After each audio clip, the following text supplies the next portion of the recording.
Comments? Would anyone like to come forward and speak to the board? Come up and state your name and ward, please. How you doing? My name is Susan Mason. I've been making contact with the Disnard School since my granddaughter just started kindergarten this year. I've been making some inquiries to the superintendent of schools regarding your lead poisoning policy. And I asked them, both Mr.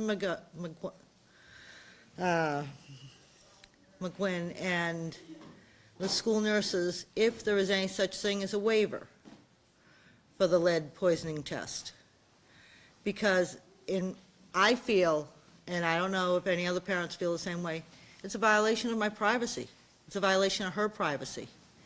Because it's not going to change anything that the school board does as far as education is concerned. I know I had my granddaughter screened. I know what the results are. But I do not feel that it's going to change the outcome of her education. And I requested a waiver, and they said I would have to come before the school board to find out if there was a possibility of something like that. And I can tell you, and I told the school nurse for the Disnard School, I says, I can tell you verbally, her counts are low. She says, it doesn't matter. The school board determined it's a requirement. And in my opinion, it's a violation of privacy. And it almost verges on, if you make it mandatory the way you have, and somebody doesn't want to comply. I've had enough nasty notes from the school nurse or whatnot that if I don't comply with it, I've complied with all the immunization records they requested, but I've basically had a note say, if you don't comply, your child won't be allowed to stay in school. And I don't think that's fair, because it's not anything that's communicable. It's not going to hurt another child.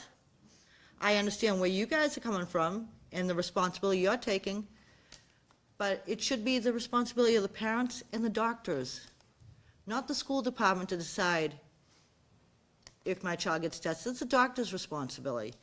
And I understand that you're looking out for the kids as far as their education is concerned, but you're testing for the same things whether you have that piece of paper or not.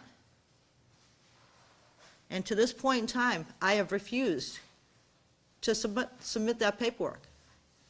And I've talked to an attorney, and they said to come see you guys first about possibly getting a waiver for the situation, because it's a violation of not only my privacy and what I do with my doctor and her doctor, it's a violation of everybody else's privacy, because what happens? Are you guys going to do as far as, okay, are you going to have as high an expectation for somebody that's got a high lead count? Or are you going to be, oh, they'll get by? Or are you going to have the same high expectations for somebody that doesn't have a lead count? I have a feeling the teachers are going to see the kids differently. And that's something I don't know if anybody has thought of.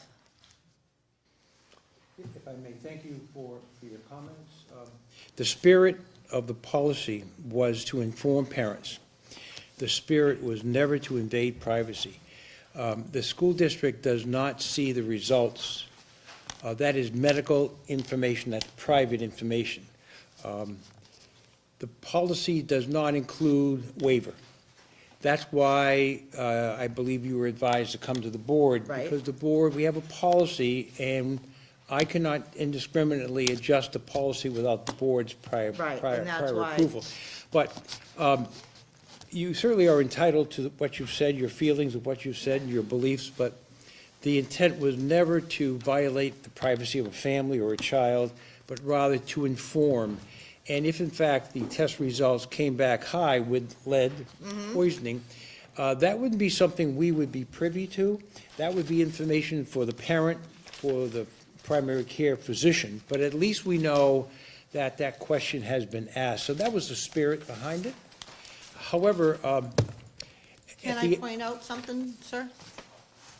I got this from the Disney School. It says you must, in very bold letters, provide it.